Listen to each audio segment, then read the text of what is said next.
Hi to all, welcome back to this channel. This is Akshita. In this video, I am going to explain 7th class social lesson 5 Kakatiya Kingdom part 5 video. Actually మనం previous వీడియోస్లో చూసుకున్నట్టయితే ఈ కాకతీయ డైనాసిటీలో ఉన్నటువంటి rulers గురించి తెలుసుకుంటూ వచ్చాం. అందులో మనం ముఖ్యంగా చెప్పుకున్నటువంటి రూలర్ ఎవరు అంటే రుద్రమాదేవి అనమాట. She is the one and only women ruler of the Kakatiya dynasty. అంటే కాకతీయ డైనాసిటీలో ఉన్నటువంటి ఏకైక మహిళా రూలర్ ఎవరు అంటే రుద్రమాదేవి. ఈవెన్ ఈమెకు వ్యతిరేకంగా ఎన్నో రాజ్యాలు నిలిచాయి. అయినప్పటికీ కూడా వాళ్ళందరినీ ఇన్వైట్ చేసి తను వాళ్ళను ఓడించి వాళ్ళ రాజ్యాలను సైతం సొంతం చేసుకొని ఒక గొప్ప రూలర్గా ఈరోజు హిస్టరీలో తన యొక్క పేరుని నిలబెట్టుకునిందని చెప్పుకోవచ్చు. అండ్ అదేవిధంగా ఈ కాకతీయుల యొక్క కాలంలో అడ్మినిస్ట్రేషన్ ఏ విధంగా ఉండేది అంటే ప్రోలా 2 అని చెప్పుకున్నాం. ఈ ప్రోలా 2 వచ్చేసి హనుమకొండ నుంచి తనదైన శైలిలో ఇండిపెండెంట్ రూలింగ్ చేసుకుంటూ వచ్చాడు. ఈ చాళుక్య ప్రభులను ఓడించేసి తను తన యొక్క ఇండిపెండెంట్ని రూలింగ్ని స్టార్ట్ చేశాడని చెప్పుకున్నాం. అదేవిధంగా రుద్రదేవుడు ఇతను కూడా చాలా గ్రేట్ రూలర్ అనే చెప్పుకోవచ్చు. అండ్ ఎన్నో టెంపుల్స్ని నిర్మించడానికి ఇతని యొక్క కృషి చేశాడు. అండ్ అదేవిధంగా మహాదేవుడు ఈవెన్ 4 years మాత్రమే పరిపాలించినప్పటికీ ఈ యాదవుల యొక్క కాన్ఫ్లిక్ట్ ఏదైతే దేవగిరి అని చెప్పుకుంటున్నామో, సో ఆ క్యాపిటల్ అయినటువంటి దేవగిరి కాన్ఫ్లిక్ట్ ఏదైతే జరుగుతూ ఉందో దాని వివాదంలో ఇతను చనిపోవడం జరుగుతుందన్నమాట. ఓకే, గణపతి దేవ, ఈ గణపతి దేవ రూలింగ్ కూడా చాలా ఇంపార్టెంట్ ఉందనే చెప్పొచ్చు. ఈయన కొన్ని టెంపుల్స్ని నిర్మించడానికి కూడా తను ఎంతగానో కృషి చేశాడు. గణపతి దేవ కుమార్తె అనేటువంటి రుద్రమాదేవి ఆమె తనదైన శైలిలో రూలింగ్ని కంటిన్యూ చేస్తూ వచ్చింది. ఓకే, అండ్ అదేవిధంగా సోషల్ అండ్ ఎకనామిక్ లైఫ్ ఏ విధంగా ఉండేదో కూడా మనం చెప్పుకున్నాం కదా. Then art and architecture. The 1000-pillar temple and Ramappa temple were glorious constructions of the Kakatiya dynasty. The 1000-pillar temple was called Rudreshwara temple is located in Hanumakonda. ఇక్కడ మనం చాలా ముఖ్యంగా చెప్పుకునేది ఏంటి అంటే వరంగల్లో 1000 స్తంభాల గుడి అంటాం. ఈ 1000 స్తంభాల గుడి అదేవిధంగా ఇక్కడ రామప్ప టెంపుల్ ఉందన్నమాట. ఈ 2 టెంపుల్స్ కూడా ఈ కాకతీయ డైనాసిటీకి చెందినటువంటి ఒక ఫేమస్ కన్స్ట్రక్షన్స్ అని చెప్పొచ్చు. ఓకే, అండ్ అదేవిధంగా ఈ 1000 స్తంభాల గుడిని ఏమంటారంటే రుద్రేశ్వర టెంపుల్ అని కూడా అంటారు. మరి ఇది ఎక్కడ ఉందంటే హనుమకొండలో ఉందన్నమాట. ముందుగా హనుమకొండని క్యాపిటల్ చేసుకున్నారు.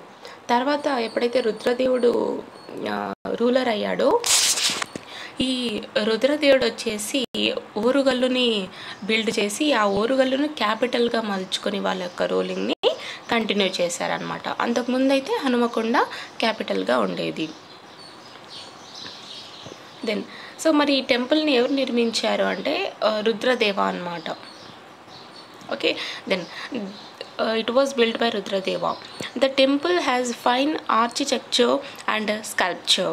Rock-cut elephants and monolithic dolerite rock Nandi are the main attractions of the temple. This temple is locally called 1000 స్తంభాల గుడి.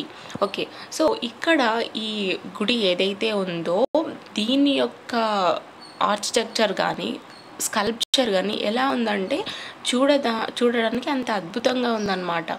అదేవిధంగా ఇక్కడ రాక్ కట్ అంటే ఈ రాక్స్ ఏవైతే ఉంటాయో వాటిని చెక్కుతూ చేసినటువంటి ఏనుగులు కావచ్చు. మోనోలిథిక్ అంటే ఓన్లీ 1 రాక్ ద్వారానే మలిచినటువంటి ఏదైనా ఒక ఆకారము రూపం అని చెప్పొచ్చు. మోనోలిథిక్ అంటే కేవలం సింగిల్ రాక్ అన్నమాట. ఈ సింగిల్ రాక్ నుంచే ఒక నందిని చెక్కారు.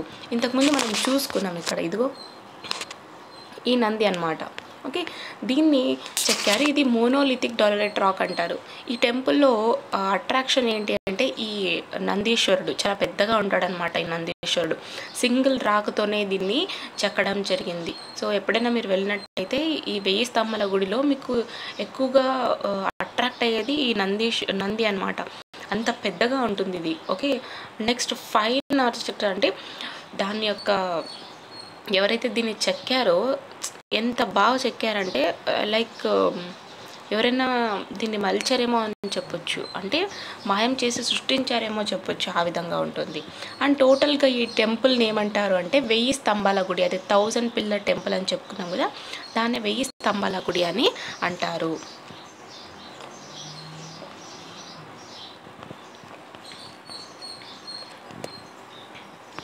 ఇదిగోండి మీకు ఇక్కడ ఫిగర్ 5.5లో 1000 పిల్లర్ టెంపుల్ ఉంది, 5.6లో రామప్ప టెంపుల్ ఉంది.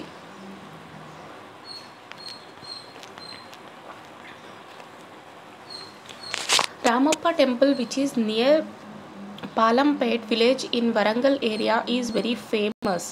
The deity here is Ramalingeshwara Swami.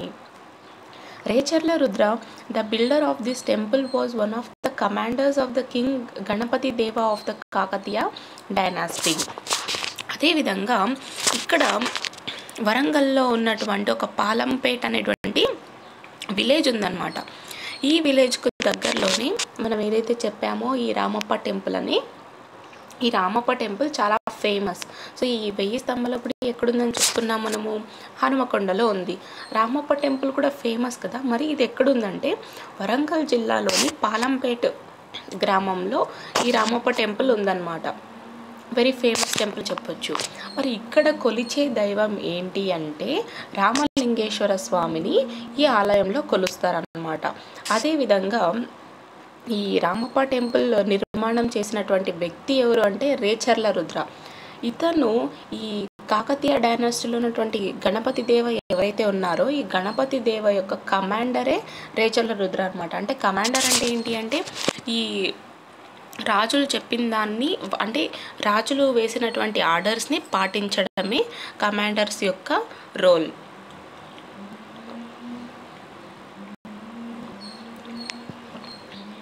Then this temple is famous for Vishnu and Shiva being combined worshipped in the same place. One can find the splendor of the Kakatiya art in this temple. Ramappa temple was built with brick. Okay, ఇక్కడ మనం ఏదైతే temple Ramappa temple అని చెప్పుకుంటున్నాం కదా, ఈ రామప్ప టెంపుల్లో ఇద్దరు దేవుళ్ళు ఉన్నారనమాట, విష్ణువు అలాగే శివుడు. వీళ్ళిద్దరిని కూడా కంబైన్డ్గా సేమ్ ప్లేస్లోనే పూజించడం జరుగుతుంది. అండ్ అదేవిధంగా మనం ఈ టెంపుల్లో ఉన్నటువంటి కాకతీయ ఆర్ట్ చూస్తున్నట్టయితే సో ఎంత వైభవంగా ఉంటుందంటే అంత వైభవంగా ఉంటుందన్నమాట. ఓకే, సో మనం ఈ కాకతీయుల యొక్క ఆర్ట్ని చూసినట్టయితే ఆ టెంపుల్ యొక్క వైభవం ఎంతగానో తెలుస్తుంది. అదేవిధంగా ఈ టెంపుల్ని దేనితో నిర్మించారు అంటే మనం మామూలుగా చూస్తున్నట్టయితే ఈ టెంపుల్స్ అన్నిటిని కూడా కొండలు, కొన్ని గుప్తా పీరియడ్కి సంబంధించినటువంటి ఆర్కిటెక్చర్లో కొన్ని ఆలయాలు నిర్మించారని చెప్పుకున్నాం. ఈ ఆలయాల్ని ఏ విధంగా నిర్మించారంటే కొండ ఏదైతే ఉందో పైనుంచి చెక్కుతూ వచ్చారనమాట. అంటే పైనుంచి కొండ పైన పీక్ ఉంటుంది కదా, సో ఆ పీక్ నుంచి దాన్ని చెక్కుతూ వచ్చి ఆ విధంగా ఆలయ నిర్మాణం చేశారు. అదేవిధంగా ఈ రామప్ప టెంపుల్ ఏదైతే ఉందో ఇటుకలతో తయారు చేశారనమాట. ఓకే, అంటే మామూలుగా మనం చూస్తూ ఉంటాము రాక్స్ని చెక్కి ఆ విధంగా చేస్తారని చెప్పుకున్నాం. మరి ఇక్కడ ఈ రామప్ప టెంపుల్ని మాత్రం ఇటుకలతో నిర్మించడం జరిగింది. It was build on a star shaped platform. The status of this temple were made of black granite stone. The carvings on them depict flowers, creepers, elephants, Gandharvas, dancers, epic story, etc. Okay, so ఇక్కడ ఈ టెంపుల్ని దేని మీద నిర్మించారంటే ఒక star shape platform అనేది ఉంటుంది. Okay, so ఈ star shape platform ఏదైతే ఉందో దీని మీద ఈ ఆలయాన్ని నిర్మించారనమాట. ఓకే, సో ఆ విధంగా ఆ టెంపుల్ యొక్క స్టేటస్ని మనం వర్ణించవచ్చు. మరి ఈ ఈ టెంపుల్ అంతా కూడా ఈ దీంట్లో ఉన్నటువంటి స్టాచ్యూస్ ఏవైతే ఉన్నాయో, విగ్రహాలు, ఇవన్నీ పూజించడానికి విగ్రహాలు ఉంటాయి కదా, ఆ విగ్రహాలను బ్లాక్ గ్రానైట్ స్టోన్తో తయారు చేసినటువంటి విగ్రహాలను ఈ గుడిలో పెట్టడం జరిగింది. సో స్టార్ షేప్డ్ ప్లాట్ఫామ్ మీద ఈ టెంపుల్ని నిర్మించారు. మరి ఇందులో ఉన్నటువంటి స్టాచ్యూస్, విగ్రహాలన్నీ కూడా బ్లాక్ గ్రానైట్ స్టోన్ అన్నమాట. ఈ టెంపుల్ యొక్క కార్వింగ్స్ అంటే ఈ చెక్కడాల్ని మనం చూస్తున్నట్టయితే ఈ టెంపుల్ మీద ఉన్నటువంటి ఈ చెక్కడాలు డిఫరెంట్ ఫ్లవర్స్ని, ఎలిఫెంట్స్ని, గంధర్వాస్ని అండ్ ఈ నర్తకీలు ఉంటారు కదా, అంటే డాన్సర్స్ ఉంటారు కదా, వాళ్ళు అండ్ ఎపిక్ స్టోరీస్, సో వాటన్నిటినీ కూడా ఈ టెంపుల్ మీద చెక్కడం జరిగిందనమాట. సో ఓకే, సో ఈ కార్వింగ్స్ని చూసినప్పుడు వీటి గురించి మనకు వర్ణిస్తాయి. అంటే మనం మామూలుగా ఏదైనా ఒక టెంపుల్కి వెళ్తే అక్కడ చిన్న చిన్న చెక్కడాలు ఉంటాయి, అంటే వాటిలో మనకు ఒక స్టోరీ అనేది దాగి ఉంటుందన్నమాట. ఓకే, అండ్ అందులో ఎపిక్స్ స్టోరీస్ని కూడా మనకు వర్ణించేటువంటి అవకాశాలు ఉన్నటువంటి టెంపుల్గా కూడా దీనికి ఒక ఫేమ్ ఉందని చెప్పుకోవచ్చు. Among the statues, Yakshinis and Naginis are the most attractive.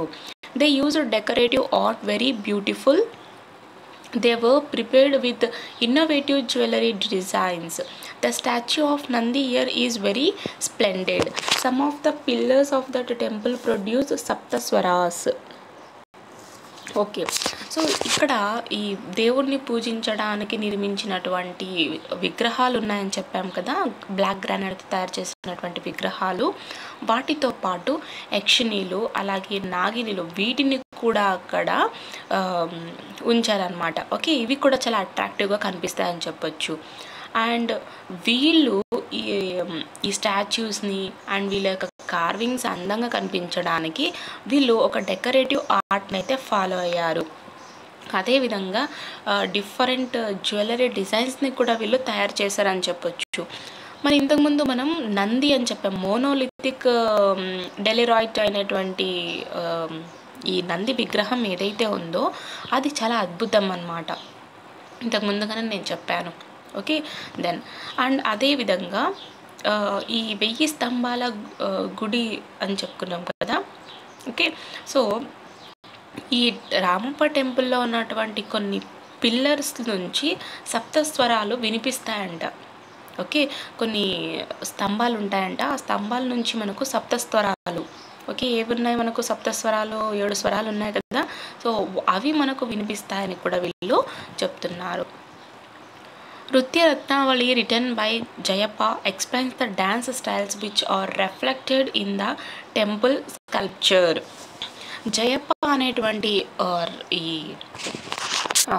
రచయిత వచ్చేసి నృత్య రత్నావళి అనేటువంటి ఒక పుస్తకాన్ని రచించడం జరిగిందనమాట.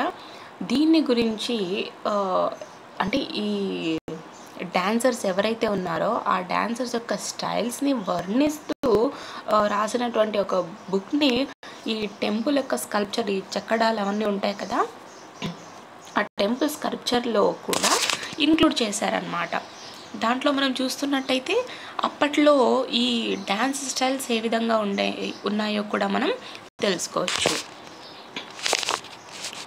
Kakatiya temple architecture shows fantastic smooth carving of a black marble stone. They followed mandapa,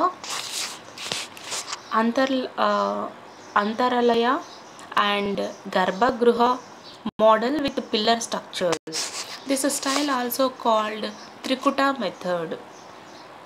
అదేవిధంగా ఈ కాకతీయుల కాలంలో ఉన్నటువంటి టెంపుల్ ఆర్కిటెక్చర్ ఏ విధంగా కనిపిస్తుందంటే, ఒక బ్లాక్ మార్బల్ స్టోన్ ఉంటుంది కదా, ఆ బ్లాక్ మార్బల్ స్టోన్ని చెక్కితే ఏ విధంగా స్మూత్గా ఉంటుందో అంత ఫెంటాస్టిక్ ఫినిషింగ్ కలిగినటువంటి ఆర్కిటెక్చర్ని మనం ఈ కాకతీయుల యొక్క పీరియడ్లో చూడొచ్చు. అదేవిధంగా వీళ్ళు ఈ పిల్లర్ స్కల్ప్చర్స్తో పాటు మండపాలు నిర్మించారు, ఓకే అంతర్లయాలు నిర్మించారు, నిర్మించారు. అంటే లోపల గుడి గర్భగుడిలు ఇవన్నీ అంటారు కదా, సో గర్భగుడిని మోడల్ని కూడా వీళ్ళు నిర్మించారు కదా. సో ఈ మెథడ్ని, ఈ స్టైల్ని త్రికుట మెథడ్ అంటారు. అంటే స్తంభాలతో పాటు మండపాలు, నెక్స్ట్ అంతర్లయ, గర్భగుడి వీటిని కూడా నిర్మించడం జరిగింది. దీన్ని త్రికుట మెథడ్ అని కూడా అంటారు. Do you know 1000-pillar temple, Ramappa temple are recognized by the UNESCO as World Heritage Centers. ఇక్కడ మనం ఈ మన కాకతీయుల యొక్క పరిపాలనలో ఉన్నటువంటి 1000 స్తంభాల గుడి కావచ్చు, అదేవిధంగా రామప్ప టెంపుల్ కావచ్చు, ఈ రెండింటిని కూడా యునెస్కో గుర్తించిందనమాట. ఏ విధంగా గుర్తించిందంటే ఇవి మన ప్రపంచ హెరిటేజ్ సెంటర్స్గా గుర్తించడం జరిగిందంటే ఇవి మన ప్రపంచ వారసత్వాలు అని చెప్పి వీటిని గుర్తించారనమాట. యునెస్కో అంటే united nations educational, scientific and cultural organization. వారు మన వరంగల్లో ఉన్నటువంటి 1000 స్తంభాల గుడిని, అదేవిధంగా రామప్ప టెంపుల్ని ప్రపంచ వారసత్వ సెంటర్స్గా వీటిని గుర్తించడం జరిగింది. UNESCO definition to heritage. ఇక్కడ మనం హెరిటేజ్ అంటే ఏమంటున్నాం అంటే వారసత్వం. ఓకే, ఇవి ఈ యునెస్కో డెఫినేషన్, వారసత్వానికి యునెస్కో డెఫినేషన్ చూద్దాం. Heritage is our legacy from the past. It means what we live with today and what we pass on to future generations. Our culture and natural heritage are both irreplaceable sources of life and inspiration. ఇక్కడ heritage అంటే మన పూర్వీకుల నుంచి వస్తున్నటువంటి వారసత్వం అన్నమాట. Okay, మన పూర్వీకుల నుంచి వచ్చేటువంటి వారసత్వం ఏదైతే ఉందంటే ఈరోజు మనం దేనితో అయితే బతుకుతున్నామో ఇదే రేపు ఫ్యూచర్కి కూడా మనం అందించబోతున్నాము కదా. సో అంటే దాన్నే వారసత్వం అంటారు. మన పూర్వీకుల నుంచి మనం ఇప్పుడు స్టిల్ యూజ్ చేస్తున్నాము, మన తర్వాత వచ్చేటువంటి ఫ్యూచర్ జనరేషన్ వాళ్ళకి కూడా దీన్ని పాస్ చేస్తున్నాం అంటే ఇది వారసత్వంగా దీన్ని భావిస్తారనమాట. అదేవిధంగా మన యొక్క కల్చరల్ ఏవైనా కానీ అంటే సాంప్రదాయాల ఆచారాలతో పాటు ఈ న్యాచురల్గా సంభవించినటువంటి ఈ న్యాచురల్గా ఉన్నటువంటి హెరిటేజ్ వారసత్వాలు ఏవైతే ఉంటాయో వీటిని ఏమాత్రం కూడా రీప్లేసబుల్, వాటిని ఎవరు కూడా ఏ మొన్యుమెంట్స్ కానీ ఏ ఆచారాలు కానీ వివిధ ఏవైనా కానీ రీప్లేస్ చేయలేవన్నమాట. ఓకే, సో రీప్లేస్ చేయలేనటువంటివి ఏవి అంటే మన యొక్క కల్చరు, అదేవిధంగా హెరిటేజ్ అని చెప్పొచ్చు. What aspects do you observe while visiting A temple? So మీరు ఈ టెంపుల్ని విజిట్ చేసినప్పుడు మీరు ఎటువంటి ఆస్పెక్ట్స్ని అక్కడ అబ్జర్వ్ చేయబోతున్నారంటే యాక్చువల్గా నేను చెప్పాను, మీరు అక్కడికి వెళ్ళినప్పుడు ఆ ఆర్కిటెక్చర్ని మీరు చాలా స్ప్లెండర్గా ఫీల్ అవుతారనమాట. అంటే అంత వైభవంగా, అంత అద్భుతంగా ఉంటుంది. అంటే ఒక మార్బల్ని మనం చెక్కితే ఎంత స్మూత్గా ఉంటుందో అలాంటి ఫైన్ టెక్స్చర్ కలిగినటువంటి విగ్రహాలు అండ్ ఎన్నో కార్వింగ్స్ కూడా మనం అక్కడ చూడొచ్చు. కాకతీయ స్కల్ప్చర్. సో మనం చెప్పుకున్నాం కదా ఈ కాకతీయుల యొక్క స్కల్ప్చర్స్ ఏ విధంగా ఉంటాయో, అండ్ అదేవిధంగా జయప రచించినటువంటి ఈ నృత్య రత్నావళి అనేటువంటి బుక్లో ఎలా అయితే డ్యాన్సెస్ స్టైల్స్ ఉన్నాయో అదేవిధంగా ఈ స్కల్ప్చర్లో కూడా వాళ్ళ యొక్క డ్యాన్స్ స్టైల్స్ని రిఫ్లెక్ట్ చేయడం జరిగిందని చెప్పుకున్నాం కదా. ఎగ్జాక్ట్లీ ఇక్కడ ఉన్నాయి చూడండి. Let's do. Have you heard any news related to ancient excavations and remains of historical monuments discussed in class? So యాక్చువల్గా మీరు రీసెంట్గా న్యూస్ పేపర్లో అక్కడ ఇక్కడ న్యూస్లో చూస్తూ ఉంటారు, కొన్ని తవ్వకాల్లో బిందెలు దొరికాయని లేకుంటే కొన్ని థింగ్స్ దొరికాయని చెప్తుంటారు.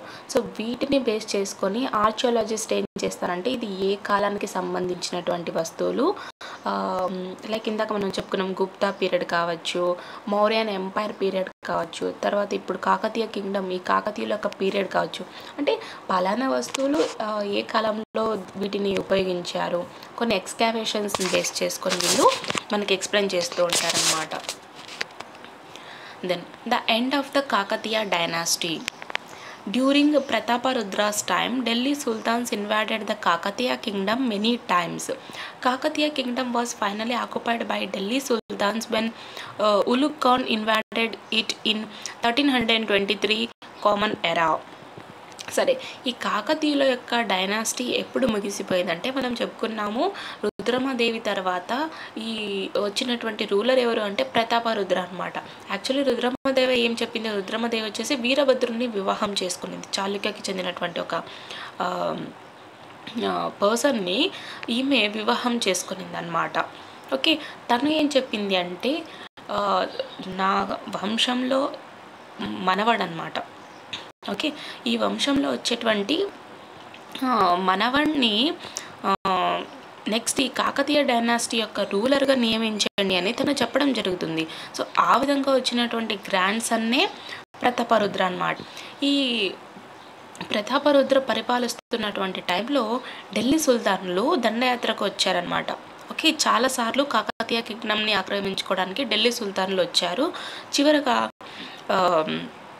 ఎప్పుడైతే ఉలుగ్ ఖాన్, ఢిల్లీ సుల్తాన్కి సంబంధించినటువంటి వ్యక్తి అయినటువంటి ఉలుగ్ ఖాన్ ఎప్పుడైతే దండయాత్ర చేశాడో 1323లో, అప్పుడు ఈ కాకతీయ కింగ్డమ్ అంతా కూడా ఢిల్లీ సుల్తాన్కి వెళ్ళిపోయిందని చెప్పొచ్చు.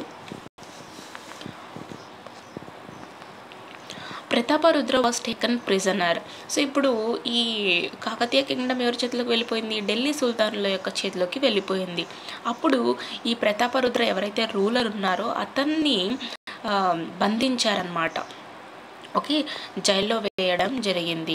Unable to bear the humiliation, Prataparudra committed suicide. Thus the glory of Kakatiya dynasty came to an end. After the decline of this kingdom, many small kingdoms like Addanki, Kondaveedu, Rajahmundry, Kandukur etcetera emerged in coastal Andhra. Okay, so ఎప్పుడైతే ఢిల్లీ సుల్తాన్లు ప్రతాపరుద్రని ఓడించి ఖైదీ పాలు చేశారో, ఈ ప్రతాపరుద్ర ఆ అవమానాన్ని తట్టుకోలేక suicide commit చేశాడనమాట. అంటే సూసైడ్ చేసుకున్నాడనమాట. సో ఆ విధంగా ఈ కాకతీయ డైనాసిటీ యొక్క ఫేమ్ అంతా కూడా ముగిసిపోయింది అని చెప్పొచ్చు. అండ్ ఈ రాజ్యం పడిపోయిన తర్వాత కొన్ని చిన్న చిన్న రాజ్యాలన్నీ కూడా ఏర్పడ్డాయి. అద్దంకి, కొండవీడు, రాజమండ్రి, కందుకూరు, ఇటువంటి చిన్న చిన్న రాజ్యాలన్నీ కూడా కోస్తా ఆంధ్ర అంటాం కదా మనం, అక్కడ ఎమర్జ్ అయినాయి అన్నమాట. And next Musunuri Nayakas. So వీళ్ళ గురించి మనం తెలుసుకుందాము. ఇందులో ఇద్దరు ఉన్నారనమాట, అన్నదమ్ములు. వీళ్ళ గురించి చూద్దాం. మరి ప్రోలయ నాయక, ఈ ప్రోలయ నాయక గురించి ముందుగా తెలుసుకుందాం. According to Vilasa grant, the Kakatiyas lost their empire due to the invasions of Delhi sultans. During those invasions, the chieftains of Kakatiya kingdom took advantage to seize the power. One of them, Prolaya Nayaka, came to power at Rekepalli and made it his capital. This region was strategically protected from Muslim invasions. It was a narrow Sabari river valley lying between the Bhadrachalam forest near Papikondalu. This region consisted of hills and forest. The tribal clan Konda Reddis would have helped the Prolaya Nayakas to rebel against the Sultanate. So విలాస grant అంటే ఇక్కడ ఈ కాకతీయుల కాలంలో ఉన్నటువంటి కొన్ని inscriptions గురించి, బొల్లి నాయక inscription, వీటి గురించి మనం తెలుసుకుంటూ వచ్చాం కదా. అదేవిధంగా కాపర్ ఇన్స్క్రిప్షన్ అనేది ఉందన్నమాట. ఈ కాపర్ ఇన్స్క్రిప్షన్ దీన్ని విలాస గ్రాంట్ అని అంటారు. దీన్ని ఇన్స్క్రిప్షన్ని బేస్ చేసుకుని, అంటే ఈ ఇన్స్క్రిప్షన్ని ప్రకారంగా చూసుకున్నట్టయితే కాకతీయులు ఎవరైతే ఉన్నారో వాళ్ళు వాళ్ళ రాజ్యాన్ని ఎప్పుడు కోల్పోయినారు, ఢిల్లీ సుల్తాన్లు ఎప్పుడైతే దండయాత్ర చేశారో అప్పుడు ఈ కాకతీయులు వాళ్ళ యొక్క రాజ్యాన్ని కోల్పోయినట్టుగా మనకు ఈ విలాస గ్రాంట్ నుంచి తెలుస్తుంది. అదేవిధంగా ఇక్కడ ఈ కాకతీయ కింగ్డమ్ యొక్క చీఫ్ టైన్స్ ఎవరైతే ఉంటారో, ఓకే, అంటే అధిపతులు, కాకతీయ రాజ్యానికి ఉన్నటువంటి అధిపతులు ఎవరైతే ఉన్నారో వీళ్ళు ఒక అడ్వాంటేజ్ని తీసుకున్నారనమాట. ఓకే, అంటే ఈ ఢిల్లీ సుల్తాన్లు ఎప్పుడైతే ఇన్వాషన్స్ స్టార్ట్ చేశారో, ఇన్వాషన్స్ ఉన్నప్పుడు కాకతీయ రాజ్యం యొక్క అధిపతులు ఎవరైతే ఉన్నారో వీళ్ళు ఒక అడ్వాంటేజ్ని తీసుకోవడం జరిగింది. అందులో ఒకరు వచ్చేసి ప్రోలయ నాయక అన్నమాట. ఇతను రేకేపల్లి దగ్గర తన యొక్క పవర్ని, ఓకే, సో తను పవర్లోకి రావడం జరిగింది, అంటే పరిపాలించడంలోకి వచ్చాడనమాట. లైక్ ఇక్కడ రూలర్ అని చెప్పడం లేదు, జస్ట్ తను పవర్ని సొంతం చేసుకొని రేకపల్లి వద్ద ఇతనైతే ఉండడం జరిగింది. దాన్ని క్యాపిటల్గా కూడా, రాజధానిగా కూడా నియమించుకున్నారనమాట. సో టోటల్గా ఈ ప్రాంతం అంతా కూడా ప్రొటెక్ట్ చేయబడింది. అంటే ముస్లిం ఇన్వాషన్స్ మనం చెప్పుకున్నాం కదా, ఢిల్లీ సుల్తాన్లు అండ్ ఫారెన్ ముస్లిం ఇన్వాషన్స్, వీళ్ళంతా కూడా ఈ కింగ్డమ్ మీద దండయాత్ర చేయడానికి వస్తున్నారు. వీళ్ళ నుండి కూడా ప్రొటెక్ట్ చేసుకున్నారని చెప్పొచ్చు. అదేవిధంగా ఇక్కడ ఒక సబరి రివర్ ఉందన్నమాట. ఓకే, సబరి రివర్ వ్యాలీ కూడా ఉంది. భద్రాచలం ఫారెస్ట్ ఉంది కదా, భద్రాచలం పాపికొండల దగ్గర ఉన్నటువంటి భద్రాచలం ఫారెస్ట్ మధ్య ఈ సబరి రివర్ వ్యాలీ కూడా ఉందన్నమాట. సో ఈ ప్రాంతం అంతా కూడా కొండలతో, అడవులతో నిండిపోయింది. మరి ఇటువంటి ఏరియాల్లో మనం ట్రైబల్ పీపుల్స్ని చూస్తూ ఉంటాం.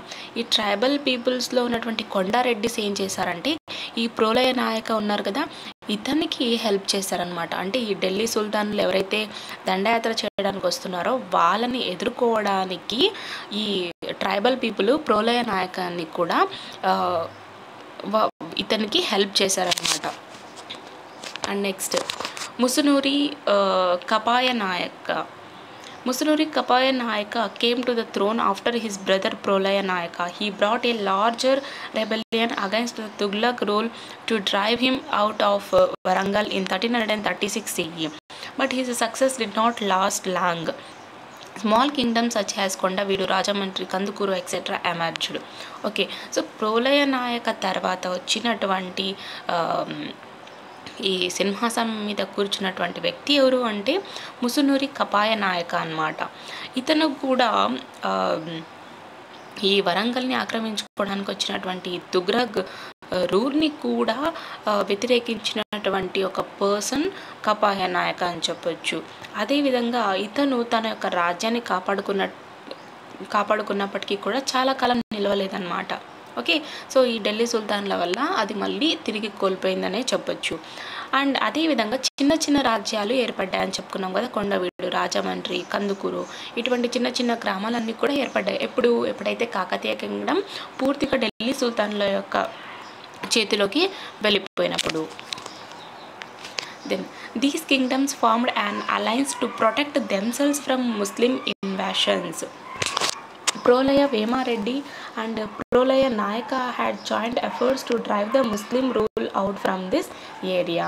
అదేవిధంగా ఈ రాజ్యాలన్నీ కూడా, అంటే ఈ కొండవీడు, కందుకూరు, రాజమండ్రి, ఇవన్నీ కూడా ఏ విధంగా ఏర్పడ్డాయంటే వీళ్ళు అలయన్సెస్ ఏర్పరచుకున్నారనమాట. అంటే వివాహ బంధుత్వాలు ఏర్పరచుకోవడం వల్ల ఆ విధంగా ఆ రాజ్యాలన్నీ కూడా ఫామ్ అయ్యాయని చెప్పొచ్చు. అంటే వివాహ సంబంధాలు పెట్టుకొని ఆ రాజ్యాలన్నీ కూడా ఫామ్ అయ్యి ముస్లిం ఇన్వాషన్స్ నుంచి ప్రొటెక్ట్ చేసుకుంటూ వచ్చారు. అదేవిధంగా ఈ ఏరియాలో నుంచి ఈ ముస్లిం రూల్ని తరిమి కొట్టడానికి ప్రోలయ వేమారెడ్డి అలాగే ప్రోలయ నాయక వీళ్ళిద్దరు కలిసి ఎంతగానో కృషి చేశారని చెప్పొచ్చు. Then okay, so this is the end of this lesson అనమాట. అంటే కాకతీయ కింగ్డమ్లో ఉన్నటువంటి మొత్తం ఇన్ఫర్మేషన్ని మనం తెలుసుకున్నాం. This is the end of the video. Okay, and మనం ఏ విధంగా చెప్పుకుంటూ వచ్చాం కదా, కాకతీయుల యొక్క పరిపాలన ఏ విధంగా ఉంది, అందులో ఉన్నటువంటి రూలర్స్ ఎవరు, ఆ తర్వాత కాకతీయ కింగ్డమ్ ఏ విధంగా డిక్లైన్ అవుతూ వచ్చింది అని మనం అంతా కూడా ప్రీవియస్ వీడియోలో నుంచి తెలుసుకుంటూ వచ్చాం. ఓకే, ఒకవేళ మీకు ఏమైనా డౌట్స్ ఉన్నట్టయితే కామెంట్ సెక్షన్లో కామెంట్ చేయండి, నేను వాటిని క్లియర్ చేస్తాను. Thank you.